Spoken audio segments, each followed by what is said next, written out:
लोकसभा निर्वाचन चुनाव 2024 अब समाप्त हो चुका है और अब पूरे देश को इंतजार है, तो चुनाव का जो परिणाम है उसका इंतजार है। तो इस वक्त हमारे साथ मौजूद है आज तक के पत्रकार, जी न्यूज़ के पत्रकार, इंडिया टीवी के पत्रकार, इंडिया न्यूज़ के पत्रकार, डिजिटल दैनिक भास्कर के पत्रकार और प्रिंट मीडिया से दैनिक भास्कर के पत्रकार। तमाम पत्रकार हमारे साथ मौजूद हैं। वो लोग क्षेत्र में घूम घूम के काफ़ी जानकारी लिए कि इस बार चुनाव का परिणाम क्या हो सकता है, क्या संभावना हो सकती है। तो हम बात करते हैं सर, इस बार लोकसभा चुनाव का जो परिणाम है क्या संभावना लग रही है? देखो रजनी, जो इस समय का चुनाव जो हुआ, इस बार लोकसभा का चुनाव, हमारे यहाँ दो लोकसभा क्षेत्र है, सारण और महाराजगंज। सारण जो है वो तुमको मालूम है कि राजू प्रताप रूडी लगातार इस सीट से लड़ते रहे हैं और विगत दो चुनाव से वो सांसद भी हैं और उनके सामने जो अभी तक प्रत्याशी रहे हैं लालू यादव रहे या लालू परिवार से कोई रहा। पिछली बार 14 की बात करें तो राबड़ी देवी खुद उम्मीदवार थी और 19 की बात करें तो लालू के जो समधी चंद्रिका राय उम्मीदवार थे। लेकिन इस बार लालू ने अपने बेटी को उतारा, रोहिणी को उतारा, जो सिंगापुर में रहती हैं और या यूँ कहें कि उनकी राजनीतिक पारी की शुरुआत हो रही है सारण चुनाव से।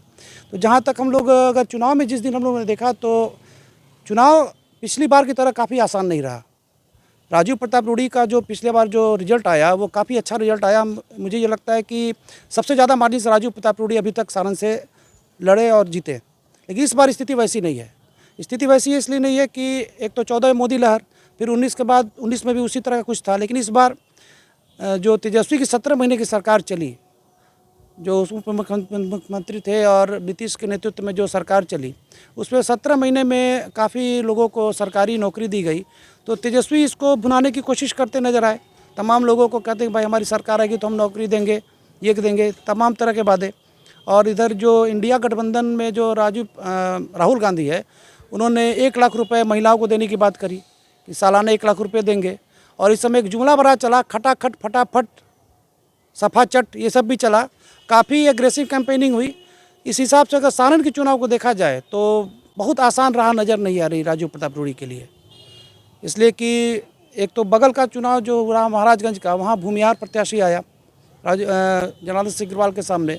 तो भूमिहारों को भी लगा कि हमारा एक कोई नेतृत्व मिला है, तो इस लिहाज से सारण का जो भी वोटिंग ट्रेंड रहा वो भी प्रभावित हुआ है। भूमिहारों ने, मुझे लगता है कि रोहिणी के पक्ष में मतदान किया। हालांकि भूमिहार जो है वो लगातार बीजेपी के पक्ष में मतदान करता रहा है। तो इस सब से हम देखते हैं कि सारण का नतीजा जो मतलब कि 50-50 का ही कहेंगे या यूँ कहेंगे कि बहुत कहा नहीं सकता किसके पक्ष में जीत का सेहरा हासिल होगा। तो ये अब सर क्या संभावना लग रही है और कैसे, मतलब ये चुनाव का परिणाम क्या कुछ देख करके आप नहीं ये देखो, पहले दो बात समझना होगा। सबसे पहले ये समझना होगा कि लोकसभा का चुनाव जो है ये राष्ट्र का चुनाव है। क्षेत्रीय मुद्दे इस पे हावी नहीं होते हैं। और राष्ट्र में मजबूत राष्ट्र का निर्माण कैसे हो, विपक्ष के पास कोई चेहरा नहीं था। विपक्ष के पास अगर कोई चेहरा होता तो विपक्ष जो है इस चुनाव को और बढ़िया से भुना पाता। उसके पास बीजेपी की बात कहें तो बीजेपी कह रही थी कि उसके पास कैंडिडेट नहीं है, इसलिए वो परिवार से चुनाव लड़ रहे हैं। लेकिन हम आप बता दें कि यहाँ जो है छपरा जो है ये लालू यादव का सीट है। अपनी बेटी को जो है वो पहली बार मैदान में उतारे थे। बेटी के प्रति लोगों की सहानुभूति है कि लालू जी को किडनी दिए हैं ना, तो ये उनकी पारिवारिक बात है। अब इस बात को यादव मतदाता कितने गंभीरता से लेते हैं और किस तरह से एग्रेसिव होते हैं, इस पर सब कुछ निर्भर करता है। लेकिन एक बात तो तय है कि छपरा में चुनाव पार्टियां नहीं, जातियां लड़ती हैं और राजपूत और यादवों के बीच यहाँ कड़ी टक्कर होती है। तो अदर बैकवर्ड वोट जो है ये जो चुनाव परिणाम को जो है ये प्रभावित करेगा। मोदी की जो लहर है, मोदी की जो योजनाएँ हैं जिससे लोग लाभान्वित, आयुष्मान कार्ड है, ये सभी चुनाव में काफ़ी बड़ा फैक्टर रहा। हालांकि कैंपेनिंग बहुत बड़ी हुई है। प्रधानमंत्री खुद छपरा आए हैं, योगी जी छपरा आए हैं, राजनाथ सिंह छपरा आए हैं, निर्मला सीतारमण छपरा आई हैं। तो एक तरह से समझो कि पूरे कैबिनेट जो है ये छपरा में अपना कैंपेनिंग में उतरी। तो वहीं लालू यादव भी खुट्टा गार के, जो कहा जाता है ना कि खुट्टा गार के राजनीति कर रहे हैं, उस तरह से वो छपरा में खुट्टा गार के जो है अपनी बेटी को जिताने के लिए लगे हुए थे। अब चुनाव परिणाम में महिलाओं की भूमिका जो है मोदी के पक्ष में दिखी। अगर सचमुच वो वोट तक पहुंच गया होगा तो राजीव प्रताप रूडी के लिए चुनाव निकालना आसान हो जाएगा। आपको क्या लग रहा है? टक्कर कांटे की है। राजीव प्रताप रूडी भारी हैं, रोहिणी को कम नहीं आंका जा सकता है, क्योंकि रोहिणी का पूरा कुनबा, पूरा परिवार के साथ यादव जाति, मुसलमान और मुकेश सहनी के आने से कुछ सहनी, इस तरह का समीकरण जो है ये भी रोहिणी को मजबूत बनाता दिख रहा है। सर क्या लगता है इस बार किसके तरफ पलड़ा भारी है? पलड़ा तो अभी हम नहीं कहेंगे, जल्दबाजी होगी पलड़ा किसके तरफ भारी रहेगा, लेकिन छपरा का चुनाव हमेशा कड़ा होता है। लगातार बीजेपी से राजीव प्रताप रूडी उम्मीदवार होते आए हैं, वहाँ से लालू प्रसाद रहे हैं उम्मीदवार पिछले चुनाव में, फिर उनकी बेटी आई है यहाँ पर। इस बार भी चुनाव बहुत कड़ा हुआ है यहाँ पर, लेकिन पलड़ा जहाँ तक रहेगा वहाँ लग रहा है कि रूडी जी आगे दिख रहे हैं। उसके कई कारण, कुछ स्थानीय कारण भी हैं और मुख्य कारण मोदी फैक्टर है, क्योंकि मोदी मुद्दा है दोनों तरफ से। एक मोदी जी को हटाना चाह रहा था और एक मोदी जी को लाना चाह रहा था। मोदी जी छपरा में आए भी, योगी जी भी है, इसका भी निश्चित रूप से प्रभाव पड़ा है। और कुछ स्थानीय फैक्टर है जो रूडी जी के पक्ष में दिखा, जैसे एक समधी हैं चंद्रिका राय जी परसा में, वो भी एक फैक्टर रहे। कुछ यादवों ने वोटिंग परसा में किया है इनके पक्ष में। कुछ महिला वोटर जो मुसलमान से आती हैं, वर्ग से आती हैं, उन्होंने भी कुछ वोटिंग किया है। एक नई बात देखने को मिली। आज छपरा में महिला मतदाताओं की संख्या ज़्यादा है, वोटिंग भी ज़्यादा हुआ है, करीब 7% ज़्यादा महिलाओं ने वोटिंग किया है। ऐसा माना जाता है कि नीतीश जी और मोदी जी पहली पसंद होते हैं महिलाओं वोटरों के, तो ये काम कर रहा है। फिर मोदी जी अपने जगह पर, प्रधानमंत्री मुद्दा जो है वो है अपने जगह पर, इस सब का लाभ निश्चित रूप से रूडी जी को मिलता दिख रहा है। लेकिन लड़ाई कांटे की हुई है। रोहिणी भी बहुत अच्छा मजबूती से लड़ाई लड़ी हैं। उनका पूरा परिवार, पिताजी यहाँ पर लगातार कैंप किया। लालू जी अपने चुनाव में भी, लालू जी इतना दिन नहीं रुकते थे छपरा में, लेकिन उन्होंने लगातार यहाँ पर रहा। तेजस्वी जी भी आए, पूरा परिवार, पूरा राजद परिवार आया, लालू परिवार आया, और लड़ाई कांटे की रही है। कुछ लोगों की नाराज़गी भी रही है जो आधार वोट माना जाता है, जैसे भूमिहार लोग हैं सारण में भी है, तो नाराज़गी रही चोकर बाबा को लेकर, जो अमनौर के विधायक हुआ करते थे, उनके खिलाफ वो चुनाव लड़े। अब देखने वाली बात है कि जो भूमिहार वोटरों ने चोकर बाबा को कितना लिया, कितना वोट दिया, फिर वोट रोहिणी जी को कितना मिला भूमिहारों का वोटर, ये भी एक काम करेगा। लेकिन मिला जुला कर देखा जाए तो रूडी जी आगे दिख रहे हैं, निकल जाना चाहिए। मतलब सारण लोकसभा चुनाव में रूडी जी की पलड़ा भारी पलड़ा भारी है, लेकिन रिजल्ट हम निश्चित रूप से नहीं कहेंगे वो जीत ही रहेंगे, लेकिन निकल जाना चाहिए, उम्मीद है ऐसा, क्योंकि मोदी फैक्टर है, बड़ा संभावना है। सर आपको क्या लग रहा है, मतलब किसका पलड़ा भारी जा रहा है? रजनी, सारण और महाराजगंज की बात करें तो एक ज़िला के 2 सीमावर्ती लोकसभा क्षेत्र हैं, लेकिन दोनों जगह के भौगोलिक और राजनीतिक परिवेश अलग अलग रहे हैं निश्चित तौर पे। और इस बार इस चुनाव में 2024 के चुनाव में पार्टियों ने बहुत कुछ नया एक्सपेरिमेंट किया है। महाराजगंज की बात करें तो महाराजगंज 2 लोगों के लिए, मुख्य रूप से 2 लोगों के ले जाना जाता है। एक नंबर उसे चित्तौड़गढ़ कहा जाता रहा है, और दूसरा नंबर वहाँ भूमिहार जाति ब्रह्मर्षि की भी वोट मतलब बहुत आयत रही है। लेकिन इस बार एक तरफ देखे जहाँ पहला ये बात कि वो ब्रह्मर्षि समाज लालू यादव के विरोध में रहा है, कहीं ना कहीं विरोध में रहा है। इस बार उन्होंने साधने के लिए महाराजगंज में काफ़ी लेट से उन्होंने वो कांग्रेस के साथ अलायंस में कांग्रेस प्रत्याशी के रूप में अखिलेश प्रसाद सिंह के लड़के आकाश को उतारा, और एक तरफ जनार्दन सिंह सिग्रीवाल रहे। जनार्दन सिंह सिग्रीवाल के कोर वोटर्स तो जो थे वो थे, लेकिन आकाश के आ जाने से उनके कोर वोटर्स में जिसको पारंपरिक वोटर्स कह सकते हैं, उनमें दरार आई है। ब्रह्मर्षि, जब आकाश का अनाउंस हुआ तो ब्रह्मर्षि वो एनडीए से निकल के, महाराजगंज की बात करें तो एनडीए से निकल के एक अलग अपना मतलब स्टैंड ले लिए।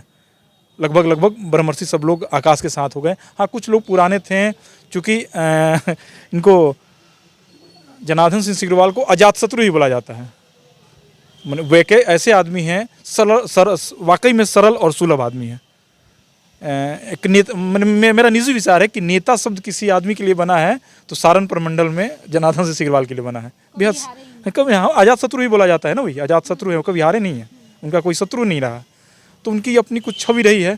आकाश के आ जाने से गोलबंदी हुआ है, लेकिन मोदी फैक्टर बहुत बड़ा काम किया है।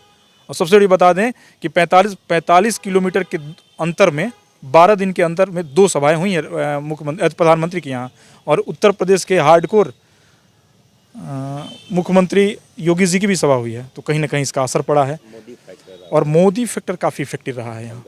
वहाँ से निश्चित तौर पे सिग्रीवाल जी का सीट निकल रहा है, लेकिन लड़ाई टक्कर की है, कांटे की है। उनके पारंपरिक और आधार वोट में दरार हुआ है, तो मार्जिन कम होगा, लेकिन निश्चित तौर पे महाराजगंज से जनार्दन सिंह सिग्रीवाल की ही सीट निकलेगी। मतलब पिछले लोकसभा चुनाव में जिस तरह से वोटिंग हुआ, जिस तरह से सिग्रीवाल जी जीते या फिर रूढ़ी जी जीते जितने ज़्यादा प्रतिशत वोटों से, इस बार वो नहीं हो पाएगा। इस बार वो नहीं हो पाएगा। दोनों जगह का समीकरण अलग है।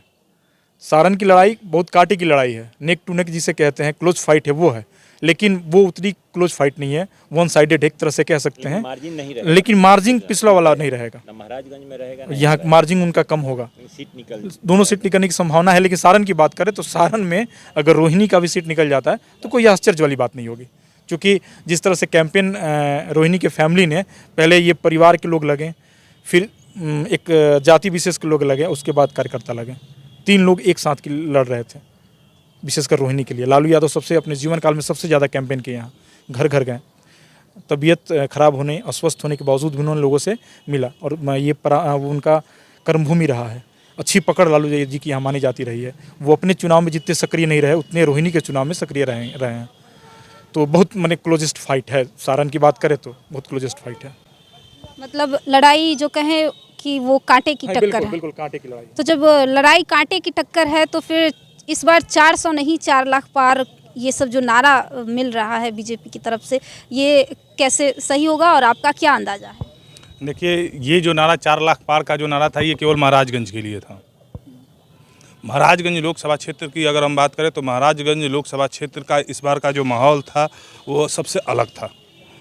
चूँकि कांग्रेस के जो प्रत्याशी की जो घोषणा हुई, वो जो गठबंधन, इंडी गठबंधन में जो महागठबंधन में जो प्रत्याशी का जो घोषणा करना था, वो जो काफ़ी लेट से हुआ, उस समय तक लग रहा था कि सिग्रीवाल जी जो हैं या फिर जो उनके बीजेपी के जो समर्थक लोग हैं, उन लोगों ने दिया था कि इस बार हमारी जो जीत होगी वो 4 लाख 5 लाख के पार होगी। लेकिन जब घोषणा होने के बाद जितना जल्दी उन्होंने अपना रिकवर किया, वो मार्जिन धीरे धीरे घटता चला गया। और जहाँ तक बात रही जो समीकरण की बात की जाए, तो समीकरण में कहीं ना कहीं सिग्रीवाल जी को हर वर्ग का, बीजेपी को हर वर्ग के वोट मिला, खासकर महिलाओं का। अगर महिलाएं अगर मतदान 100% अगर करती तो इस बार का जो जीत है वो क्लियर हो जाता कि हाँ भाई एक तरफा यह जीत हो जाता। लेकिन वो महिलाओं का वोट प्रतिशत जो है वो ज़्यादा पड़ा है पुरुषों के। देखिए, इसका 2 कारण है कि महिलाओं का जो वोट पड़ा है, राशन कार्ड भी सरकार की जो नीतियां हैं वो राशन कार्ड महिलाओं के नाम से ही है। उज्ज्वला योजना जो महिलाओं के नाम से ही आवंटित होता है, किसी पुरुष को नाम पे आवंटित नहीं होता है। इक्का दुक्का या एकाध को छोड़ दिया जाए तो पुरुष के नाम पे आवंटित नहीं है। इससे महिलाएं ज़्यादा उत्साहित थीं और महिलाओं को घर से बाहर निकालने में यह भी एक कारण था कि महिलाएं वोट करने पहुंची, और इसलिए महिलाओं का प्रतिशत बढ़ा। रही बात पुरुषों की, तो पुरुषों में जो भी मतदाता थे वो किसी न किसी पार्टी विशेष से कहीं ना कहीं उन लोगों का संपर्क रहता था, तो वो लोग अपने पार्टियों से संबंधित होने के बाद अपना मत डालने पहुंचते थे।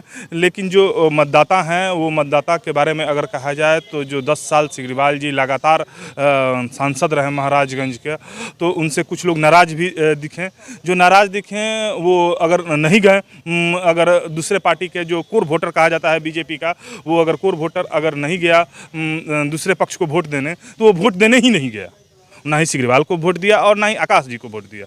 तो इस परिस्थिति में कुल मिला जुलाकर अगर देखा जाए तो महाराजगंज में जो 4 लाख 3 लाख का जो बीजेपी समर्थक जो आंकड़ा देते थे कि हम लोगों की जीत होगी, तो मार्जिन कम होगा।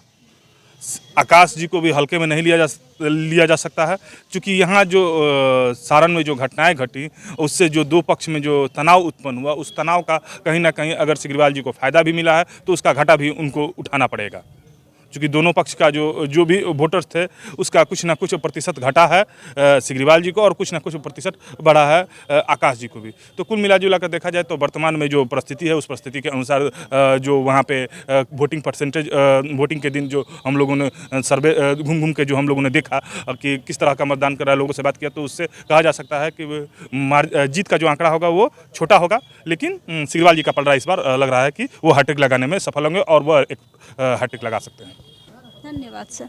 तो इस बार लोकसभा चुनाव में सारण और महाराजगंज के लोकसभा चुनाव के परिणाम के बारे में अगर बात करें तो इन तमाम संवाददाताओं से हमने बात किया और बात करने के उपरांत ये जानकारी मिली कि इस बार जो लड़ाई है वो टक्कर की लड़ाई है। पिछले बार 2019 के चुनाव जैसा भारी मतों से तो जीत हासिल नहीं कर पाएगी बीजेपी, लेकिन इस बार जो है वो लड़ाई टक्कर की है। तो अब देखने वाली ये बात होगी कि सारण और महाराजगंज लोकसभा क्षेत्र से किसका पलड़ा भारी हो पा रहा है।